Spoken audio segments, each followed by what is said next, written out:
मैं भाग दौड़ इसलिए कर रहा हूँ, थोड़ा वजन कम हो जाएगा मेरा। टेक्नीशियन अगर मेरी आवाज सुन रहे हो तो कहाँ बैठे हैं? ठीक है, इतना ही रहेगा। थोड़ा इसका कुछ करो यार। हाँ, थोड़ा कम ज्यादा करके अपनी जस्टिफिकेशन करो पेमेंट की यार। थोड़ा इसका बास बढ़ा दो और थोड़ा सा मधुर कर दो इसको, मीठा। ये कवि बेचारे आज बड़े दुखी हैं। ये जब वहां गेस्ट हाउस पहुंचे थे आपके मैनेजमेंट के, ये घर से चलते हैं तो इनकी दशा ठीक नहीं होती है। ये जो चमकदार कपड़े हैं इनके पास एक ही बेचारे यहाँ के पहनते हैं। तो वहां गए तो इनको पहचानने से इनकार कर दिया। हाँ, ये कह रहे पहचान ले, इसलिए इनकार कर दिया। इन्होंने कहा जी रूम चाहिए। चिराग जी ने कहा हम कवि हैं। फिर तो कहीं और देखो, यहाँ तो कवियों को मिलता नहीं। मैं चिराग को कहता भाई घर से नहा धो के निकलाया करो। और चिराग का तो रंग ऐसा, इसको तो हर घंटे स्नान की जरूरत है। नहीं, सच कह रहा हूं मैं। मेरा तो खैर पुराना मित्र है। मैं ससुराल इसको ले गया। 5-6 दिन मेरी सास ने बड़ी सेवा की। चलने लगे तो मेरी सास कहने लगी भाई तू बेटा तू तो चला जाए, इस काड़ू ने छोड़ दे। मैं क्यों माता जी ऐसा क्यों? कहते नहीं अदरवाइज मत ले, हमारी भैंस का कटड़ा मरने देख कर दूध दे देंगे। तो ऐसा सा एक कवि आपके बीच है जो हंसाएगा भी और जब चिंतन की बात करता है। मैंने इसके लिए अभी कुछ पंक्तियां लिख दी हैं। हालांकि मेरा दुर्भाग्य है कि ऐसे कवि के लिए मुझे कविता लिखनी पड़ी है, क्योंकि कविता तो सुंदर लोग, मुमताज के लिए लिखता तो कुछ और बात थी। आई जी साहब मेरी तरफ देखा, मुमताज तब क्यों देख रहे हैं? आई जी साहब और मैं स्कूल में इकट्ठे पढ़ते थे, पढ़ खाए। आज ये बहुत बड़े थे पढ़ते तो कोई थे बस। नहीं ऐसा नहीं। जो बच्चे वो थे कमजोर थे पढ़ाई में, उनसे मास्टर जी स्कूल की लेबर का काम कराते थे, उनसे दौड़ लगवाते थे, वजन उठवाते थे, ताकि वो आगे जाके सुरक्षा बलों में क्वालिफाई कर सके। अब देख लो कौन शाना था कौन। आई जी साहब यहाँ ITBF के IG हैं, उनके साथ उनके बैचमेट हैं। हमने आज इनको इसलिए बुलाया है क्योंकि ये जितने भी कवि हैं ये वॉलंटरी बड़ा अच्छा काम करते हैं। मैं एक बहुत गंभीर बात बता रहा हूँ, जहां कभी सुरक्षा बल या सैनिकों की बात आती है, इन लोगों की कोई व्यवसायिक शर्त नहीं होती। ये फ्री ऑफ कॉस्ट वहां जाते हैं सैनिक जवानों को मनोरंजन। हाँ, लेकिन किराया तो देना पड़ेगा सर। चलिए मैं उस कवि को बुला रहा हूँ, उसकी तारीफ में 4 पंक्तियां हैं। मैं ऑन द स्पॉट लिखता हूँ सर चेयरमैन साहब, क्योंकि ये तो घर से लिख के लाते हैं, हम माहौल के हिसाब से लिखते हैं। अब देखना, मैंने अभी 4 पंक्तियां लिखी हैं। इनकी कविताएं सच में मेरे दिल में रहती है, सबके दिल में रहती हैं। ये चाहे हंसी मजाक की कितनी बड़ी बड़ी बातें करेंगे, हंसाएंगे, लोटपोट करेंगे, लेकिन उसके बाद का जो इनकी कविताओं का संदेश है वो उम्र भर आपको याद रहता है। ये इस कवि की खूबी है। मैं 4 पंक्तियां चिराग आपके अगुवाई में पढ़ रहा हूं और भगवान कसम अभी लिखी है।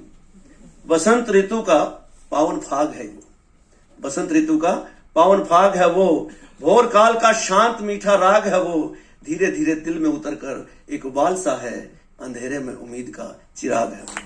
चिराग जैन के लिए एक बार दोनों हाथ ऊपर उठाएं, जोरदार तालियों से आमंत्रित करें चिराग जैन।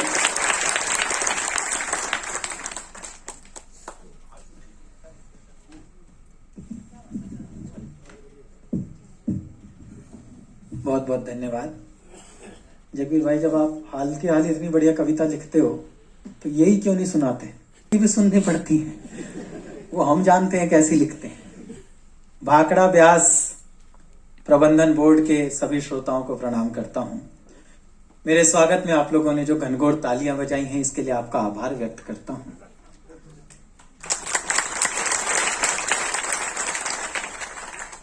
काफी कुछ बताया सर। हमें तो एक ही बात से टेंशन है श्रीवास्तव साहब, जब हम आए तो हमें राहुल जी ने बताया कि सरकारी लोगों को हंसाना है।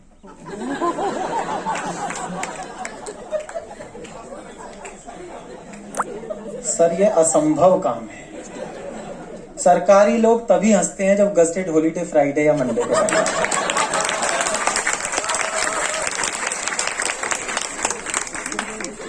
ऐसा नहीं है आप हंसना नहीं चाहते हैं, सिस्टम ऐसा बना हुआ है। हम आपके बीच में कोई हास्य कविता सुनाएं, पहले उसे एक नोट शीट पर टाइप किया जाएगा, फिर वो HR में जाएगी, HR वाले उस पर टिप्पणी लिखेंगे कृपया हंसें, फिर वो फाइनेंस में जाएगी, फिर फाइनेंस वाले पूछेंगे कितना,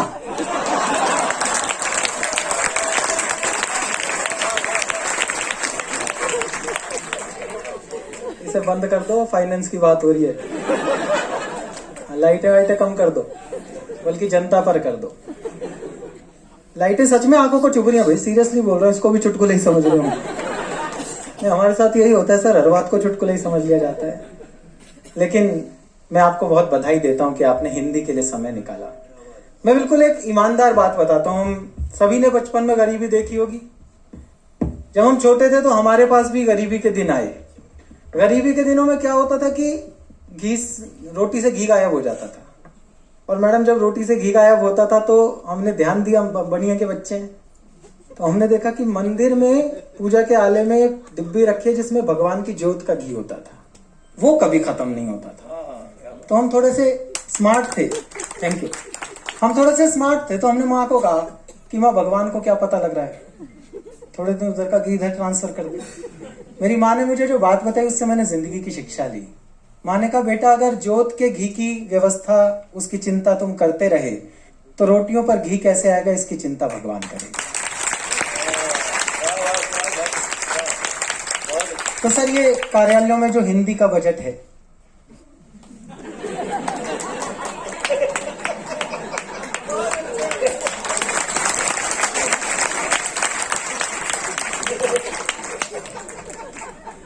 बाकी तो काम चल ही रहे, माध्यम यही है। तो बस आप आनंद में रहिए। पत्नियों के बारे में काफी शोध करके आए जगवीर भाई। जगवीर भाई हमारी इसलिए भी शान है, मन है आज बोलने का। जगवीर भाई हमारी इसलिए भी शान है कि जब हम लोग जाते हैं, लोग कहते हैं आप सेलिब्रिटी हैं, आप फोटो खिंचा लें, फलाना कर लें, ढिमका कर लें। हमारे कवि सम्मेलन संस्थान में हमारे पास एक व्यक्ति ऐसा है जिनके साथ फोटो खिंचाकर हम दंगल फिल्म खोल के दिखाते हैं, देखो ये आदमी हमारे साथ का आदमी है। इसलिए हमें फक्र होता है जगवीर भाई के साथ मंच पर बैठने का। बाकी हमारी जिंदगी में कोई फक्र बचा नहीं है मैडम। मेरी 8 साल पहले हो गई। 8 साल में उसने मुझे इतना ज्ञान दे दिया जो ऋषियों को करोड़ों जन्मों की तपस्या के बाद। मेरी नई नई शादी हुई, मैंने जगवीर भाई को फोन किया, ये सीनियर पति हैं सर, ये पतियों की दुनिया के चेयरमैन हैं। मैंने इनसे फोन करके पूछा, मैंने कहा भाई साहब मुझे कोई ऐसी टेक्निक बता दो कि अपनी लुगाई का जन्मदिन कभी ना भूलूं। कसम है केवल वो लोग तालियां बजाना जिन्हें बात समझ में आए। मैं कहा भाई साहब मुझे कोई ऐसी टेक्निक बता दो कि अपनी लुगाई का जन्मदिन कभी ना भूलूं। बोले एक बार भूल जा। मैं समझ गया जी सुख से जीवन कैसे जीना। ऐसे ऐसे सवाल करती है दुनिया में, कोई माई का लाल उनके जवाब नहीं दे सकता। अभी पिछले दिनों मेरा जन्मदिन आया तो मुझसे पूछने लगी, जानू मैं तुम्हें बर्थडे पर क्या गिफ्ट दूं। मैं कहा तू मेरी बात सुन लिया कर, घर में हंस बोल कर रह लिया कर, कभी ये बड़े बड़े लोग घर आ जाए इनकी इज्जत कर लिया कर, इतना बहुत है। अगली ने 2 मिनट तो सोचा जी, फिर बोली ना मैं तो गिफ्ट ही दूंगी। काम तो गिफ्ट से ही चलाना पड़ता है।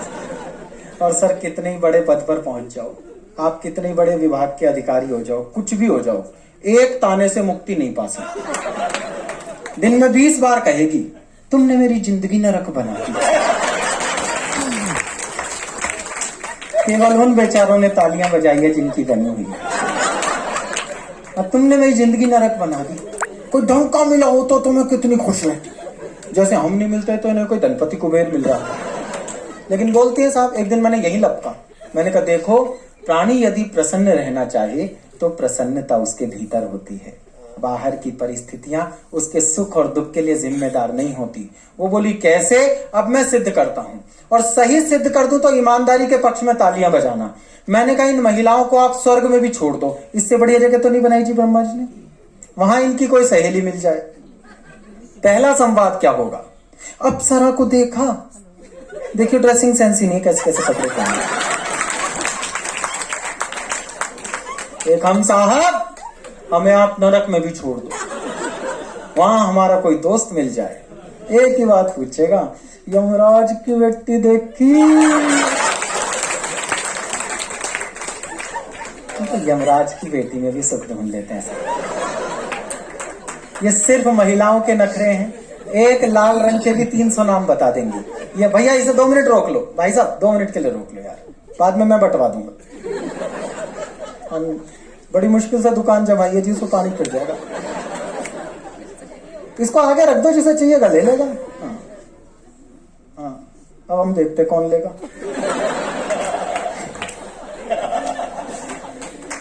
नहीं सच बता रहा हूं, मैं ऐसे सब आतंकों को जानता हूं सर। एक वो आता है अंतरराष्ट्रीय आतंकवाद दिवस, करवा चौथ, उससे बड़ा आतंक कोई नहीं होता जी। ये हिजबुल, लश्कर, ये सब तुच्छी बातें हैं। साड़ी पहनकर जो हाफिज सईद हमारी छाती पर रहते हैं, हमसे पूछो आतंकी से।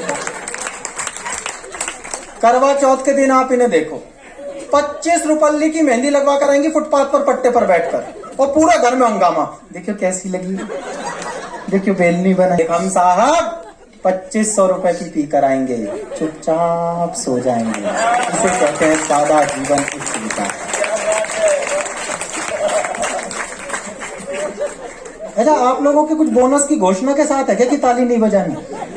एक बार मिलकर तालियां बजाओ, थोड़ा जीवंत हो।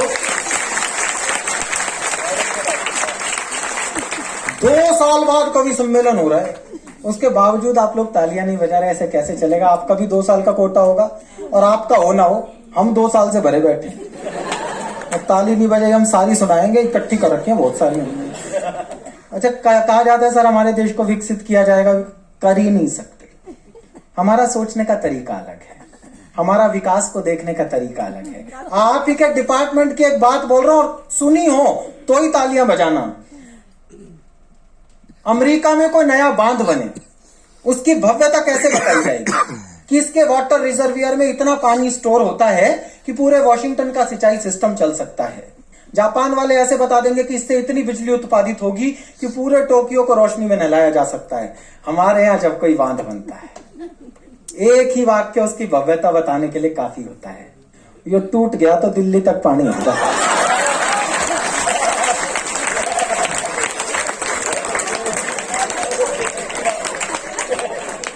कितने कंस्ट्रक्टिव ब्रेन के लोग हैं, कितना सकारात्मक सोचते हैं। अच्छा, आप देखो पिछले दिन हमारा मंगलयान गया था मंगल ग्रह पर। 12 देशों ने 28 बार कोशिश की थी सर। जैसे ही यान मंगल की कक्षा में प्रवेश करता था, उसकी स्पीड कंट्रोल नहीं हो पाती थी और यान फट जाता था। अपना पहली बार में सेट। तो नासा के वैज्ञानिकों ने इसरो के वैज्ञानिकों को फोन करके पूछा, बोले भाई तुमने ऐसी कौन सी टेक्निक यूज की थी कि पहली बार में स्पीड कंट्रोल कर ली? फिर बात समझ में आया तो अपने भारतीय होने पर उल्लास करना। बोले तुमने ऐसी कौन सी टेक्निक यूज की थी कि पहली बार में स्पीड कंट्रोल कर ली? बोले कोई टेक्निक यूज नहीं की थी, कंट्रोल पैनल पर हरियाणा रोडवेज का ड्राइवर बैठा रखा।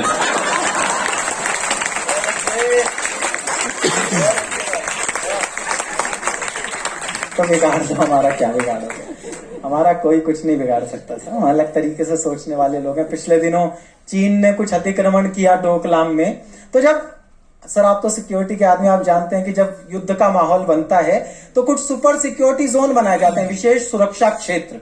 वहां पर देश का गोला असला बारूद रखा जाता है, महत्वपूर्ण दस्तावेज रखे जाते हैं, युद्ध हो जाने पर अति महत्वपूर्ण व्यक्तियों को भी वहां रखा जाता है। इन क्षेत्रों पर सबकी एंट्री बैन होती है, सबका प्रवेश निषेध होता है। ऐसे एक विशेष सुरक्षा क्षेत्र में एक अनजान हवाई जहाज लैंड कर गया। जैसे ही वो लैंड हुआ, उसे चारों ओर से आर्मी ने घेर लिया। बोले भाई तू यहाँ कैसे आ गया? बोला जी मेरा फ्यूल खत्म हो गया था, मुझे इमरजेंसी लैंडिंग करनी थी, मैंने मजबूरी में यहाँ लैंड किया है। सेना ने सारी रात उसे अपने पास रखा, कहीं दुश्मन का जासूस ना हो, कहीं आतंकवादी ना हो, कहीं दुश्मन ना हो। जब रात भर में संतुष्ट हो गए तो सुबह उसे हिदायत देकर छोड़ा, आज तो तू यहाँ आ गया, आज के बाद अगर तूने मजबूरी में भी यहाँ लैंडिंग की तो जिंदगी भर जेल में रहना पड़ेगा। अगली शाम वही पायलट उसी जहाज में एक सवारी साथ बैठा के फिर वही लैंड कर गया। सेना ने पूछा, रे तुझे कल समझाया था, समझ नहीं आया? उसका दर्द अगर आपकी आंखों में तैरे तो उसे तैरने देना साहब। सेना ने कहा तुझे कल समझाया था, समझ नहीं आया? पायलट ने हाथ जोड़ दिए साहब। बोला जी बाद में आपको मेरे साथ जो करना हो वो कर लेना, ये मेरी पत्नी साथ में, पहले इसे ये बता दो मैं कल रात कहां था।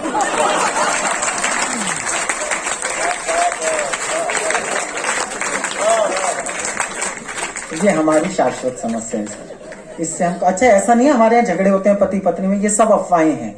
हमारे यहाँ पति पत्नी में कोई झगड़े नहीं होते, ये सारे झगड़े मेहमान करवाते हैं। पिछले दिनों राठी जी आ गए मेरे घर। मैं अपनी पत्नी के साथ खड़ा था, भावुक हो गए। बोले चिराग जैन, तुम्हारी जोड़ी तो राम सीता जैसी है। मैंने कहा जी खाक राम सीता जैसी है, ना ये धरती में समाती ना इसे कोई ठाके ले जाता। तब से बाहर ही घूमता फिर रहा हूं। एक आजकल एक नया टोटका निकाला है, जब इनका घूमने फिरने का मूड हो, आउटिंग पे जाने का मूड हो, पिकनिक मनाने का मूड हो, तो आध्यात्मिक बहाना ढूंढ के लाती है। मैंने वैष्णो देवी के दर्शन बोल रखे हैं, आप मना नहीं कर सकते। एक दिन कटरा लेके जाओगे, 4 दिन खुद काटड़ा बन के पटनी टॉप घुमाते। मैं देश के सभी देवी देवताओं का हाथ जोड़कर धन्यवाद करता हूं साहब, एक भी देवता विदेश में नहीं बसा। हाँ, वरना ये कभी भी कह सकती थी हमने लंदन वाले भैरू जी की जोत बोल रखी है। आदमी भैरू जी की जोत जलवाने के चक्कर में खुद बजरंगी हो लेता। लेकिन हम पति हैं साहब, हमें बड़ी से बड़ी चुनौती से जूझना आता है। ऐसी परिस्थिति में भी हम कष्ट में नहीं रहते। हम भी कभी भी बोल सकते थे हमने बैंकॉक वाली देवी के दर्शन बोल रखे हैं। हमारा आनंद शाश्वत है, आप लोग भी शाश्वत हैं। सर मैं बताऊं, पिछले दिनों नोटबंदी हुई थी हमारे देश में। नोटबंदी के 8वें दिन में अपने मकान मालिक को किराया देने गया। सर प्रणाम करके सुना रहा हूं आपको, मारना मत मुझे। नोटबंदी के 8वें दिन में अपने मकान मालिक को किराया देने गया, तो मेरा मकान मालिक फैल गया। बोला मैं तो कैश ही लूंगा। मैंने कहा कैश कहां से लाए? कैश देश में बंद हो गया है। बोला मुझे नहीं पता, मैं तो कैश ही लूंगा। मैंने मिलाया पीएमओ में फोन। मैंने कहा ये क्या हमारी जान को आफत कर दी है? कैश आप नहीं दे रहे, चेक कोई नहीं ले रहा, हम कहां जाएं? बोले कुछ नहीं, पुलिस बुलाओ। मैंने 100 नंबर डायल किया, पुलिस वाला आया, बोला मैं भी कैश ही लूंगा। तो हमारी व्यवस्थाएं सर ठीक चल रही है। वो बता रहे थे कि अगला कार्यक्रम सुरक्षा बलों के उसमें होगा, तो हम पैसे नहीं लेंगे। हम पैसे मांगेंगे नहीं, लेकिन आप देंगे तो हम ले लेंगे। और हम इसलिए नहीं मांगेंगे सर कि आप वारंट देकर बुलाएं, उससे बेहतर हम खुद ही चले जाएं आपके निमंत्रण पर। लेकिन इसके बावजूद मैं एक बात कहना चाहता हूं, तमाम बातों के बावजूद आज हम एक बहुत महत्वपूर्ण तिथि पर यहाँ खड़े हैं। आज एक बहुत महत्वपूर्ण डेट है। आज से एक दिन पहले हमने आपके क्षेत्र की उस शान का जन्मदिन मनाया है जिसके नाम पर पूरा हिंदुस्तान बताता है कि भारत का शौर्य कैसा है।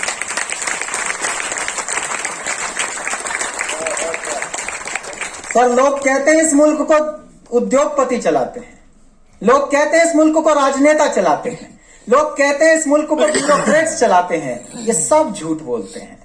इस देश को चलाने के लिए आज तक इस देश को जब भी चलाया है तो किसी पागल ने चलाया है। इस मुल्क को चलाने के लिए आपके दिमाग में एक जुनून, एक पागलपन का होना जरूरी है। एक पागल हुआ इस मुल्क में 18-19 साल का लड़का अपने बाप से कहता था पिताजी मैं देश को आजाद कराऊंगा। अब आपकी संजीदगी आमंत्रित करता हूं, जो लोग थोड़े शिथिल हो गए या मेरुदंड सीधा करके बैठे हैं। एक बालक अपने पिता से कहता था पिताजी मैं देश को आजाद कराऊंगा, तो उनके पिता उन्हें डांट देते थे, भगत सिंह तुम्हारा दिमाग खराब हो गया है। 90 वर्ष से इतने बड़े बड़े संगठन, इतने बड़े बड़े लोग लगे हुए हैं, इनसे यह देश आजाद नहीं हुआ। तुम इस देश को आजाद कराने की बात करते हो, अपना काम करो, दिमाग मत खराब करो। तब भगत सिंह एक शेर पढ़ते थे, और बाबा भगत का वो शेर आप तक पहुंच जाए तो मैं इस सदन को जागृत होते देखना चाहता हूं। तब भगत सिंह एक शेर पढ़ते थे, इन्हीं बिगड़े दिमागों में कहीं खुशियों के लच्छे हैं, इन्हीं बिगड़े दिमागों में कहीं खुशियों के लच्छे हैं। हमें पागल ही रहने दो कि हम पागल ही अच्छे हैं। हम पागलपन के लोग हैं साहब, और इस पागलपन के कारण हमने जिंदगी में जो जो हासिल किया है वो दुनिया में कोई हासिल नहीं कर पाया। पूरी दुनिया में और हम में ये अंतर है कि वो लोग मंगल पर जीवन तलाशने निकले हैं और हम लोगों ने जीवन में मंगल तलाशने की कला सीखी। उन्होंने 40 साल रिसर्च की, मेडिकल साइंस की 40 साल, और फिर हमें बताया कि जीभ पर लगे हुए जख्म सबसे जल्दी सही होते हैं। लेकिन हमारी मां हमें घुटने चलते बता देती है कि जीभ के द्वारा लगे हुए जख्म कभी सही नहीं होते। 3 पंक्ति की कविता पढ़ता हूं साहब। ये इलेक्ट्रॉनिक मीडिया, ये टेलीविजन चैनल, ये इंटरनेट आपको कभी नहीं बता पाएगा कि भारत के लोगों ने महिलाओं का सम्मान करने की शिक्षा कहां से ली, क्योंकि मैडम ये शिक्षा तो हमें बचपन में घुट्टी में घोल कर पिला दी जाती है। 3 पंक्ति की कविता पढ़ रहा हूं जिम्मेदार लोगों के बीच, मुझे बताना कि मैंने सही जगह सही कविता पढ़ी। कि मेरे पिता ने बचपन में मुझे कभी गुड़िया से नहीं खेलने दिया। मेरे पिता ने बचपन में मुझे कभी गुड़िया से नहीं खेलने दिया, ताकि मैं सीख सकूं कि लड़कियां खेलने की चीज नहीं। ये हमारे संस्कार हैं साहब, और हम लोग अलग रुचि के लोग हैं, हमारी रुचियां अलग हैं। आप देखिए, आपके पड़ोस वाले घर में कोई क्राइम हो जाए, कोई चोरी हो जाए, कोई डाका पड़ जाए, कोई मर्डर हो जाए, तो इसकी सूचना आपको अगले दिन के अखबार से या शाम के बुलेटिन से मिलेगी। लेकिन आपसे 10 गली छोड़कर किसी ने गर्लफ्रेंड बुलाई हो, पूरे मोहल्ले का राडार काम करने लग जाता है। इससे सिद्ध होता है हमारी रुचि अपराध में नहीं है, प्रेम में है।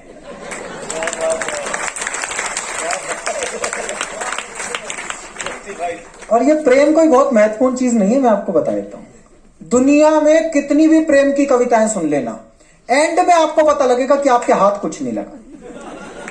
कोई सी भी प्रेम की बिल्कुल सच्ची घटना बताता हूं, आंखों देखी। एक प्रेमी और प्रेमिका समुद्र के किनारे खड़े थे, तो प्रेमी ने भावुक होकर प्रेमिका से पूछा, ऐसे ही प्रश्न पूछे जाते हैं। प्रेमी ने भावुक होकर प्रेमिका से पूछा, डार्लिंग तुम मुझे कब तक प्यार करोगी? सुनकर प्रेमिका की आंखों में आंसू भर आए। उसने एक आंसू समुद्र में गिराया और प्रेमी से कहा, जब तक तुम इस खारे समुद्र में से ये खारा आंसू ढूंढ पाओगे, मैं तुम्हें तब तक प्यार करूंगी। सुनकर समुद्र प्रकट हुआ, दोनों हाथ रख के बोले, साला फालतू की बात है, तुम लाते कहां से? तो प्रैक्टिकली तो फालतू की बातें हैं। प्यार व्यार कुछ नहीं होता, आदमी को प्रैक्टिकल होना चाहिए, आदमी को पता होना चाहिए। अरुण जी कह रहे हैं प्रेम वाली कविता सुना दे। जिस प्रकार का मेरा सौंदर्य वर्णन जगबीर राठी जी ने शुरू में किया है, आप मेरे मुंह से कुछ सुन रहे हो, यही बहुत है। प्यार सुनने की तो आपकी बिल्कुल असरत नहीं होती। मुझे अपने बारे में कोई गलत फहमी नहीं है सर, मैं अच्छी तरह जानता हूं, क्योंकि आदमी जो है, मैं अहिंसक आदमी हूं, जैनी हूं, लेकिन भावनाएं मेरी वही है सर जो आप सबकी हैं। वही काम मैं भी करता हूं, लेकिन मैं थोड़ा सा अहिंसक तरीके से करता हूं। जैसे देखिए, आपके कॉलोनी में आपके बच्चे एल्युमिनियम का मेडल लेकर आ जाएं, तो भाभी पूरे मोहल्ले को बताती फिरेंगी, मेरा बेटा जीत के लाया है, मेडल लेकर आया है। और आपका बच्चा पड़ोसी का कांच तोड़ा है, आपका ये जैसा बाप वैसा बेटा, इसमें आप नहीं जाएंगे। कोई आपत्ति आ जाए, आपको आगे किया जाएगा। रात के 2 बजे मेरी कॉलोनी में हो हल्ला होना शुरू हुआ। ऐसी परिस्थिति में सर मेरी पत्नी तो आगे जाती नहीं, मुझे बाहर भेजा गया। मैं नीचे गया तो देखा लड़के लाठियां लेकर घूम रहे हैं। मैंने कहा क्या हो गया? बोले चिराग जी किसी ने पानी की टंकी में जहर मिला दिया, आप पानी मत पीना। मैं वापस आया, सोने लगा। उसने पूछा क्या हो गया था? मैंने कहा कुछ नहीं, आवारा लड़के हंगामा कर रहे हैं, तू पानी पी के सो जा।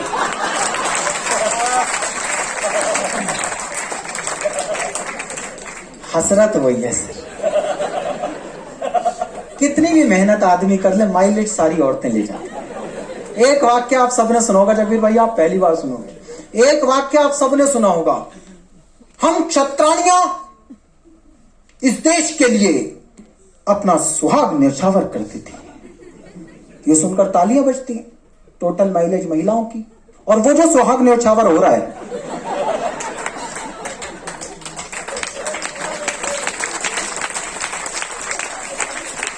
तो उसका नो ऑब्जेक्शन सर्टिफिकेट तो ले लो भाई, तेरा मन भी कर रहा है न्यौछावर होने का क्यों? लेकिन हमारी परिस्थिति में कुछ नहीं है। एक और बिल्कुल ऑब्जर्वेशन की बात बताता हूँ, वो कविता सुना देता हूँ जिसके लिए अरुण जी कह रहे हैं। सर क्या होता है कि जब लड़का नया नया कॉलेज में प्रवेश करता है, तो वो ढूंढता है उस एक चेहरे को जिसे देखकर उसे कॉलेज के 4 साल काटने होते हैं। और जब लड़की कॉलेज में प्रवेश करती है, तो वो ढूंढती है उस स्कूटर वाले भैया को जो 4 साल। लड़कियां बहुत स्मार्ट होती हैं, ना तो उसका प्रपोजल एक्सेप्ट करती हैं ना रिजेक्ट करती है, पेंडुलम की तरह लटकाए हैं। जैसे वो टास्क शो में टास्क दिए जाते हैं ना, ऐसे एक एक टास्क देते रहती हैं, ये कर लोगे फिर मान जाऊंगी, ऐसा कर लोगे फिर शादी कर लूंगी। अब वो लड़का बेचारा टास्कों में अटका हुआ लड़का, ये सब की कहानी है आपकी, मैं गारंटी से बता रहा हूं, स्वीकार मत करना वरना सबको पता चल जाए। कहानी सुना रहा हूं, पूरी कविता में सिर्फ एक कहानी है, कहानी को शुरू से सुनोगे तो अंत तक इस हॉल में कोलाहल और ठहाके होंगे। कहानी शुरू करता हूं कि कन्या एक कुमारी थी, छू लो तो चिंगारी थी, वैसे तेज कटारी थी लेकिन मन की प्यारी थी, सखियों से बतियाती थी, शोहदों से घबराती थी, मुझसे कुछ शर्माती थी, बस से कॉलेज आती थी, अंतर्मन डिस्क्लोज किया, एक दिन उसे प्रपोज किया, पहले वो नाराज हुई, तबीयत सी नासाज हुई, फिर बोली ये ठीक नहीं, अपनी ऐसी लीक नहीं, लिखने पढ़ने के दिन है, आगे बढ़ने के दिन है, ये बातें फिर कर लेंगे, इश्क मोहब्बत पढ़ लेंगे, अभी ना मन को हीट करो, एमए तो कंप्लीट करो। पहला टास्क दे दिया, अभी ना मन को हीट करो, एमए तो कंप्लीट करो। उसने यूं रिस्पॉन्ड किया, प्रपोजल पोस्टपोन किया, हमसे हिम्मत नहीं हरी, मन में ऊर्जा नहीं भरी, रात रात भर पढ़ पढ़ के, नई इबारत गढ़ गढ़ के, ऐसा सबको शौक दिया, मैंने कॉलेज टॉप किया। अब तो मूड सुहाना था, अब उसने मन जाना था, अब तो मूड सुहाना था, अब उसने मन जाना था, लेकिन राग पुराना था, फिर एक नया बहाना था। क्या क्या बहाने आते हैं सुनना, सुने होंगे गारंटेड। फिर एक नया बहाना था, जॉब करो कोई ढंग की, फिर स्टेटस की नौटंकी, कभी कास्ट का पेच फंसा, कभी बाप को नहीं जचा, थक कर रोज झमेले में, नौचंदी के मेले में, एक दिन जी कैड़ा करके, कहा उसे यूं जा करके, जो कह दोगी कर लूंगा, कहो हिमालय चढ़ लूंगा, लेकिन क्लियर बात करो, ऐसे ना जज्बात हरो, या तो अब तुम हाँ कर दो या फिर साफ मना कर दो। लड़की को लगा आसामी हाथ से जा रही है,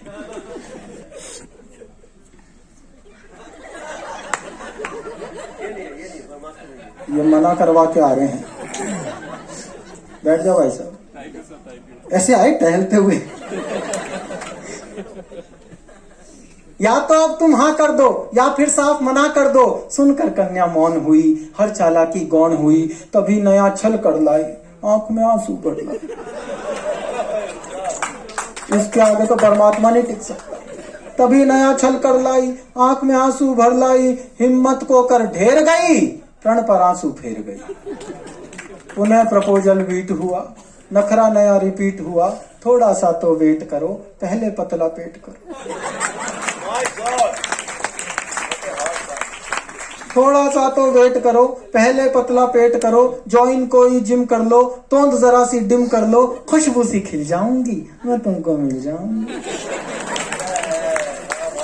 3 साल का वादा कर, निज क्षमता से ज्यादा कर, हीरो जैसी बॉडी से, डैशिंग वाले रॉडी से, बेहतर फिजिक बनाना लूं, 6 पैक बनाना लूं, सूरत नहीं दिखाऊंगा, तुझको नहीं सताऊंगा, रात और दिन श्रम करके, खाना पीना कम करके, रूखी सूखी खा करके, सरपट दौड़ लगा करके, सोने सी काया कर ली, फिर मन में ऊर्जा भर ली, उसे ढूंढने निकल पड़ा, किंतु प्रेम में खलल पड़ा, चुन्नी बांध पुछल्ले में, किसी और के छल्ले में।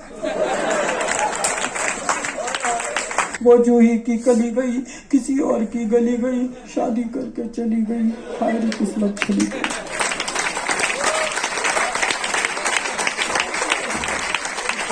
थका थका हारा हारा, मैं बदकिस्मत बेचारा, पल में दुनिया घूम लिया, हर फंदे पर लूम लिया, कभी मिली तो पूछूंगा, अपने आंसू पोंछूंगा, क्यों मेरा दिल तोड़ गई, प्यार जता कर छोड़ गई, कुछ दिन बाद दिखाई दी।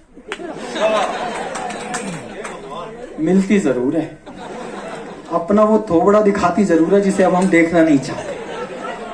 कुछ दिन बाद दिखाई दी, वो आवाज सुनाई दी, छोड़ा था नौचंदी में, पाई सब्जी मंडी में। प्रैक्टिकल हो रही है कविता। छोड़ा था नौचंदी में, पाई सब्जी मंडी में, कैसा घूमा लूप सुनो, उसका अनुपम रूप सुनो, वो जो एक छरहरी थी, कंचन देह सुनहरी थी, अब 2 की महतारी थी, तीजे की तैयारी। और उसका सौंदर्य वर्णन सुनो जगदीश भाई, अब दो की महतारी थी, तीजे की तैयारी थी, उलझे उलझे बाल हुए, फूले फूले गाल हुए, इन बेढंगे हालों ने, दिल के फूटे छालों ने, सपनों में विष घोला था, एक हाथ में झोला था, एक हाथ में मूली थी, खुद भी फूली फूली।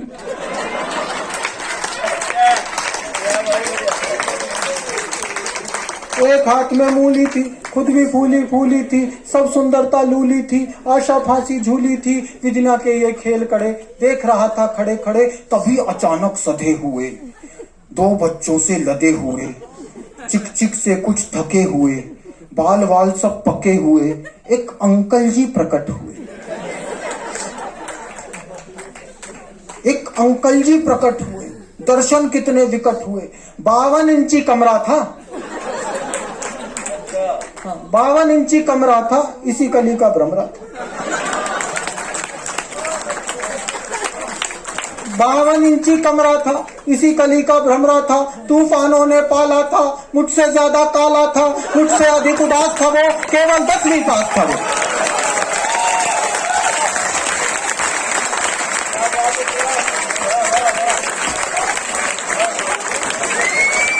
मुझसे अधिक उदास था वो। फूटे भाग बेचारी के, घूरे मेला लूट गए, तितली के पर टूट गए, रचा स्वयंवर वीरों का, मंडप मांडा जीरों का, गरम तवे पर फैल गई, किस खूसट की गैल गई। गरम तवे पर फैल गई, किस खूसट की गैल गई, बिना मिले वापस आया, कई दिनों तक पछताया, अब भी अक्सर रातों में, कुछ गहरे जज्बातों में, पिछली यादें ढोता हूँ, सबसे छुप कर रोता हूँ, मुझ में क्या कम था ईश्वर, किस्मत में गम था ईश्वर, अब भी आंसू बहते हैं, भाग्य इसी को कहते हैं।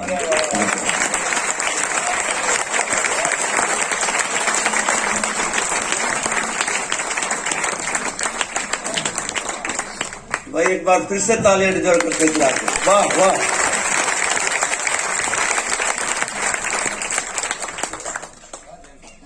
आपने अपने ना कलर को जस्टिफाई कर दिया। बहुत अच्छे चिराग, बहुत समय बाद उनके साथ कवि सम्मेलन अटेंड करने का मौका मिला। बहुत अच्छी कविता मैंने पहली बार सुनी, सच में इसमें बहुत बड़ा दुख भरा था एक प्रेमी का। राहुल भाई की तो आंखों में पानी भी आ गया।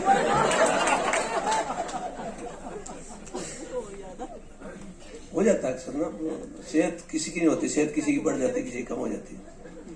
हमारी भाभी थी बहुत मोटी, अच्छा भाई साहब थे पतले से, बिल्कुल बहुत पतले। कितने बताओ भाई, चप्पल मेरी पैर जा, तू बुला लेगा। जोर से बजाओ तालियां ऐसे। आप ना तालियां बजाना सीख लो, मैं बता रहा हूँ। नहीं बहुत आसान है, जितनी भी हमारी माताएं बहनें भाभियां दीदियां बैठी हैं, आपके लिए तो बड़ा आसान है। एक हाथ ऐसे करो, इसमें अपने पति का फोटो देखो, खींच के लो काम। पुरुष भी निराश ना हो, आप भी एक हाथ ऐसे करें। भाभी का फोटो नहीं देखना है, इसमें उस साले बिचौलिए का फोटो देखो जिसने करवाया है। पीटो जोरदार ताली एक बार जोर से। चिराग ने, मैं बीच में ज्यादा समय नहीं लूंगा क्योंकि कवि इतने अच्छे हैं, अपनी कविताओं से ही आपको सरोबार कर देंगे। उसमें प्रेम का रस हो, हास्य का आपने देखा चिराग, क्योंकि इन बातों से आसान आसान है, लेकिन कविता को लयबद्ध करके कविता के जरिए आसाना कोई आसान काम नहीं। इसके लिए तरसते हैं बहुत से कवि लोग, मैं भी उनमें से लिखना और कविता लिख के आपको आसाना, ये बहुत बड़ी बात है। चिराग बहुत तारीफ कर दी, अब तक पेमेंट मत ली हो राहुल भाई, इसका लिफाफा थोड़ा सा होल्ड कर लेना, ठीक है सर, मेरे को दे देना सारी। निदेशक साहब भी देखो कितने स्मार्ट हैं। आप रिटायरमेंट के नजदीक हो गया, तो मैं से पूछ रहा हूँ। चुग साहब को तो आपने बैठा दिया लोही दे के, आप चिंता मत करें, आप इनसे ज्यादा जवान दिखते हैं। अच्छा मैं पढ़ रहा था, इसमें लिखा था मेंबर पी, मुझे लगा कोई मेंबर पी के आएगा उसके अलग से भी।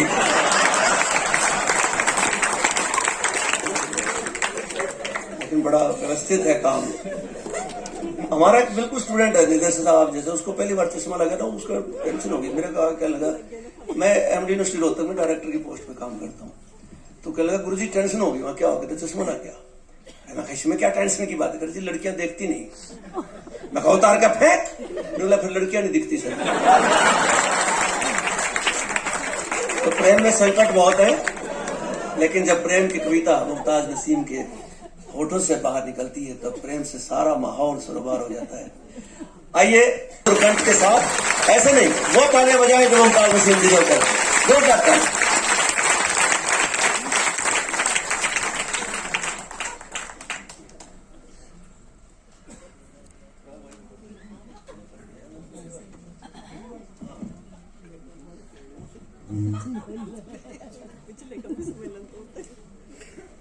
थोड़ा सा माइक को अगर सॉफ्ट कर दें तो बेहतर होगा, अगर इको हो जाएगा इसमें। हाँ क्या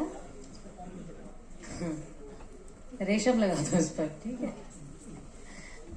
थोड़ा सा इको कर दीजिएगा और सॉफ्ट कर दीजिएगा। नहीं वो काफी अलर्ट है, देखो आपके कहते 3-3 आदमी भाग के कंट्रोल रूम में।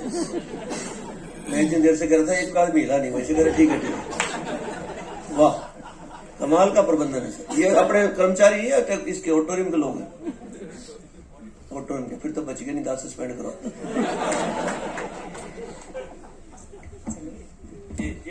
आप सबको सलाम करती हूँ, प्रणाम करती हूँ। पहली बार आने का मौका मिला है। हमेशा किताबों में ही पढ़ा था भाखड़ा भाखड़ा डैम, लेकिन आज बड़ी खुशी हो रही है कि आप लोगों से रूबरू मुलाकात हो रही है कि देखें इस तरह से आप लोग इस परिवार को जुटाए हुए हैं, चलाते हैं। कुछ पंक्तियां आप लोगों के बीच में रखती हूँ। अभी चिराग जी ने बहुत अच्छी कविता आप तक पहुंचाई, बिल्कुल प्यार को आर पार कर दिया, लेकिन ऐसा नहीं होता है। ये जो उनकी बातें थी बस वो वहीं तक ठीक थी। हाँ बस, और आप इसको बिल्कुल लोड मत लीजिएगा, कोई दिल पे आप बोझ भी मत रखिएगा।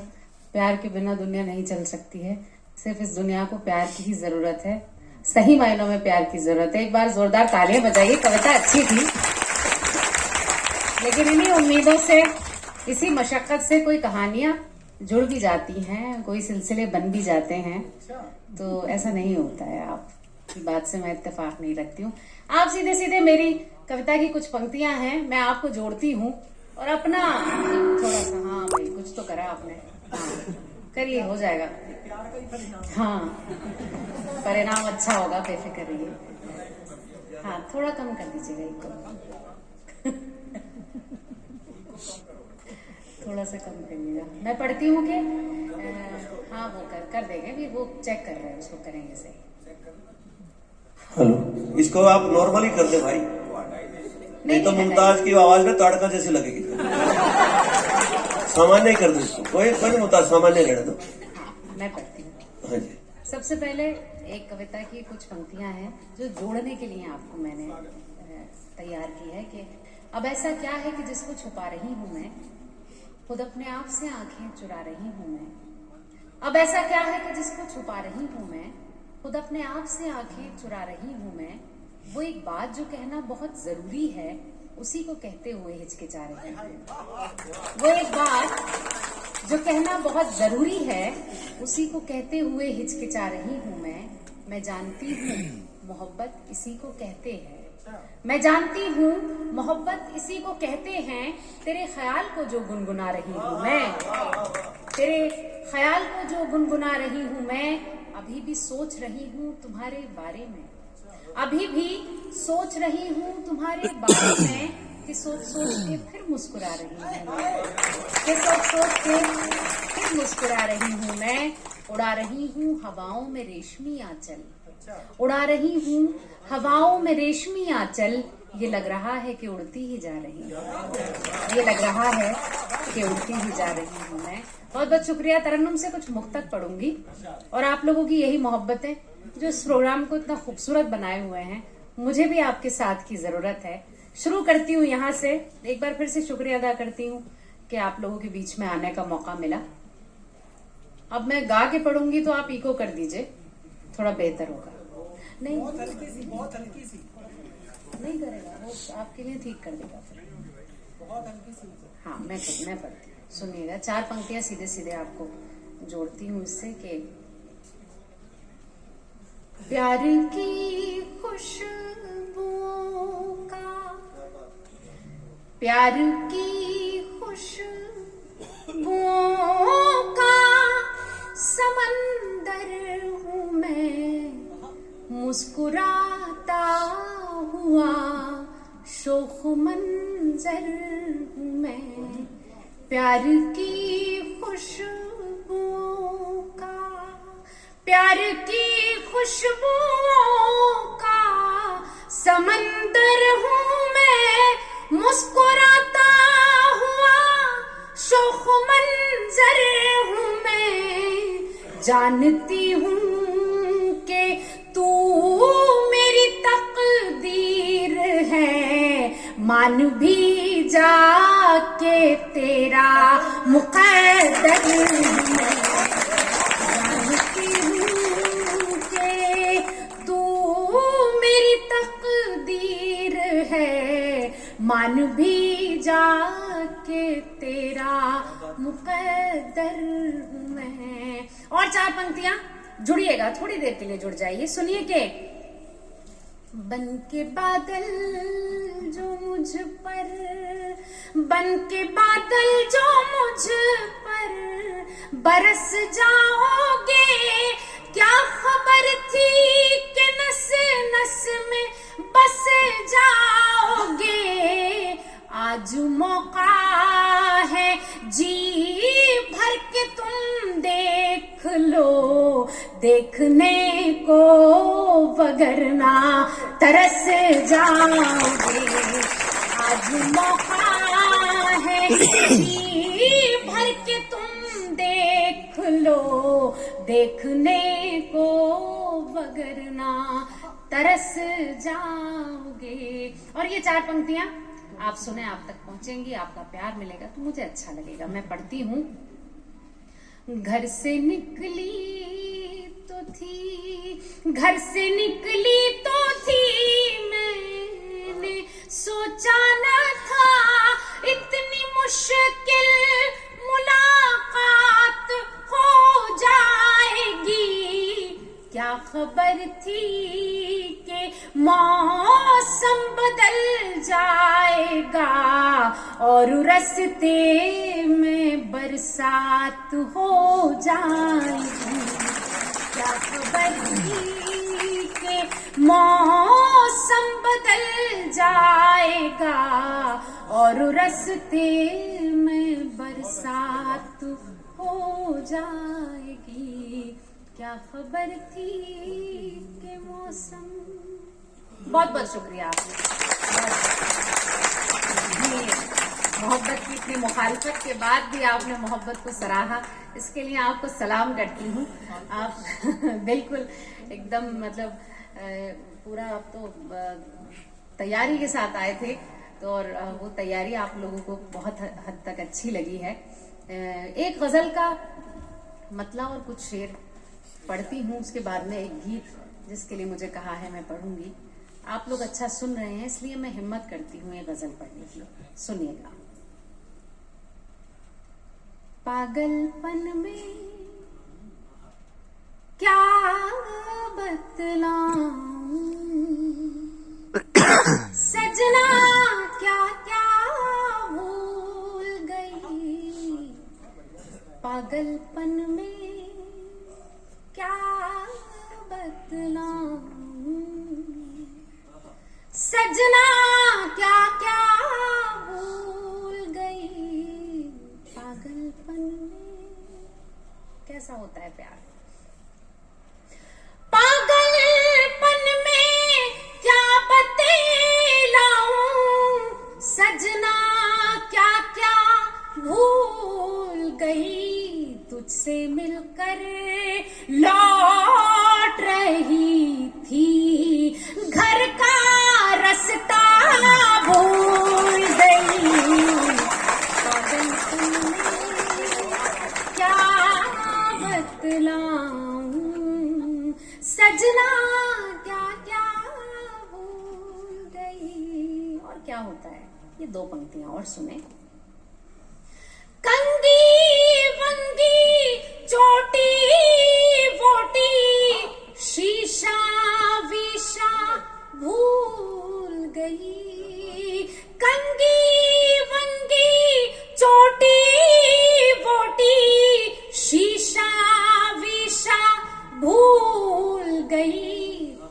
चेहरा याद रहा, बस अपना चेहरा भूल गई।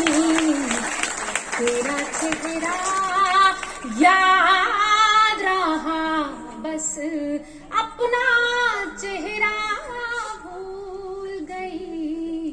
तेरा चेहरा, पता नहीं चिराग जी को कौन मिल गया था ये समझ नहीं आता है ना। हाल तो मोहब्बत करने वालों का अलग ही होता है।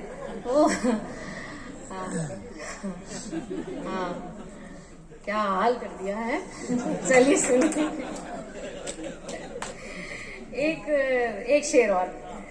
लोग कहते हैं ये दिल्ली का शेर है, लेकिन ये दिल्ली का नहीं, दिल वालों का शेर है। आप सुनिए, मैं पढ़ती हूँ।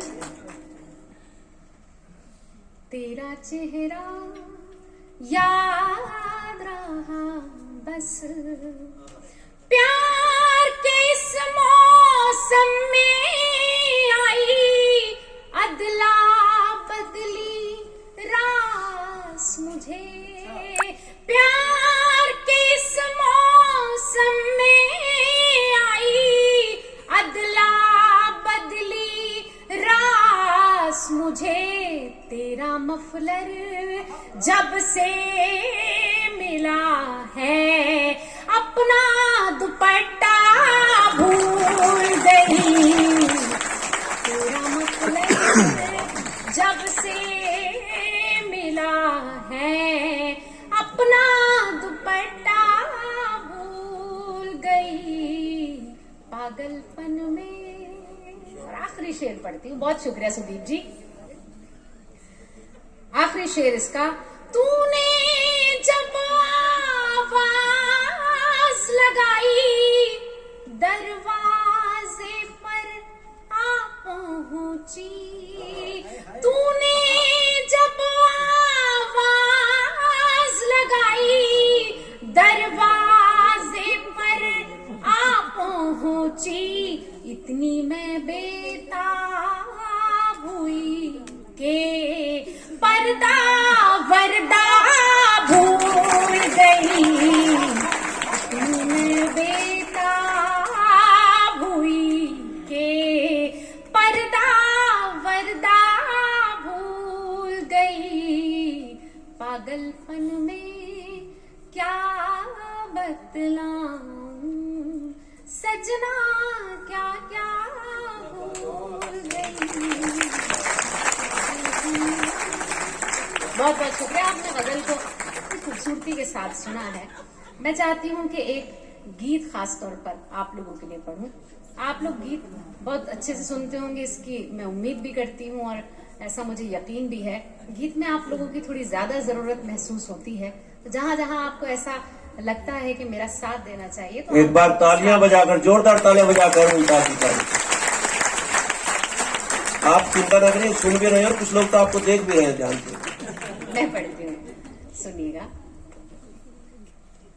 बदरिया रे बदरिया रे बदरिया रे, वहाँ जाके बरसोरी जहाँ मोरी सवरिया।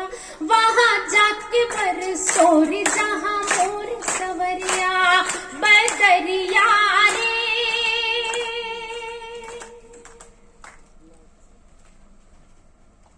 चंदा से पूछा, सितारों से पूछा। चंदा से पूछा, सितारों से पूछा। आंखों से पूछा, नजारों से पूछा। बाहों में जाके बहारों से पूछा।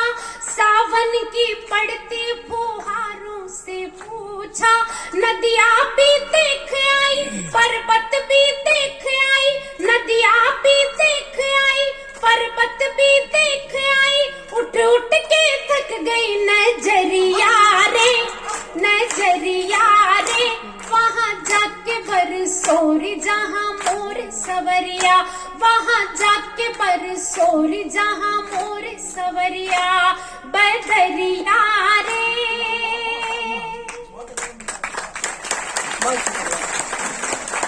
अगला बंद पढ़ती हूँ, सुने। मुझसे दीवाली का दीप नहीं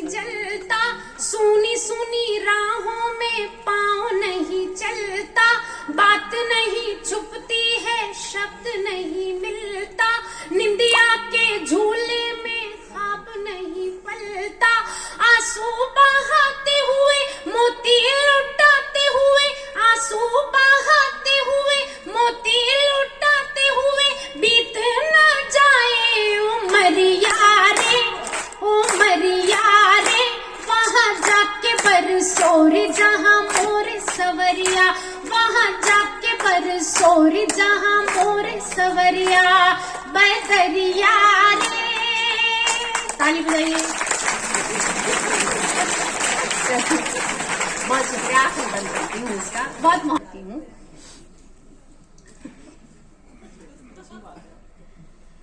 कजरा लगाऊं तो बह जाए कजरा, कजरा लगाऊं तो बह जाए कजरा, बिंदिया जमाऊं तो गिर जाए बिंदिया, पुरवाई छेड़ कर सर के ना अचरा, लाख सिंगार करूं दम के ना मुखोड़ा, खिड़की ना खोलूं कभी मुख से ना बोलूं कभी, खिड़की ना खोलूं कभी मुख से ना बोलूं कभी, जाऊं ना घर से बजरिया रे, बजरिया रे, वहाँ जाके बरसोरी जहाँ मोरे सवरिया, वहाँ जाके बरसोरी जहाँ मोरे सवरिया, बजरिया रे।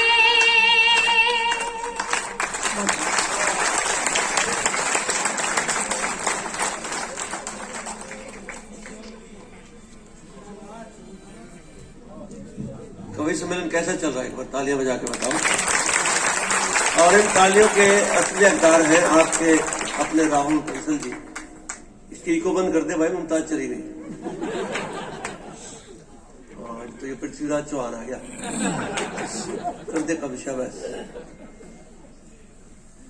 राहुल जी ने बड़ी सिलेक्शन करके अच्छे अच्छे पोएट्स की टीम बनाई है।